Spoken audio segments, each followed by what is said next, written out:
Sa kamakailang Inkblots event sa University of Santo Tomas, nagbigay ng patikim si Vice Ganda tungkol sa muling pagbabalik ng kanyang sikat na programa na Gandang Gabi Vice o GGV. Sa harap ng maraming estudyante at tagahanga, masiglang sinabi niya, "Abangan nyo kasi magbabalik na ang GGV." Ang simpleng pahayag na ito ay agad nagpasiklab ng excitement sa mga dumalo at sa social media.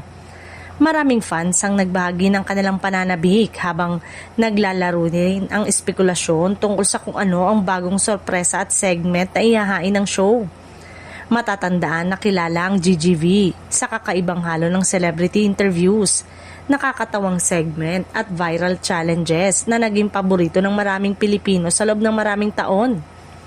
Ang programa ay naging platform din para sa mga artista upang ipakita ang kanilang personalidad at humikayat ng pakikipag-ugnayan sa mga fans. Bagamat nagkaroon ng hiatus, malinaw na handa si Vice Ganda at ang buong production team na ibalik ang saya at aliw sa telebisyon.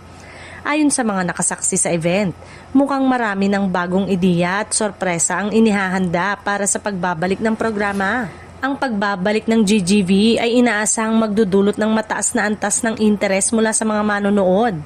Sa social media, nag-viral ang pahayag ni Vice at marami ang nagkomento na hindi na nila mahintay ang muling pagbabalik ng show. Sa muling pagbabalik ng GGV, tiyak na dadalhin muli nito ang saya, tawanan at pakikipagkapwa sa mga manonood sa buong bansa. Para sa mga tagahanga, abangan na lamang ang opisyal na anunsyo ng premiere date at ang bagong segment na tiyak na magpapasaya sa lahat.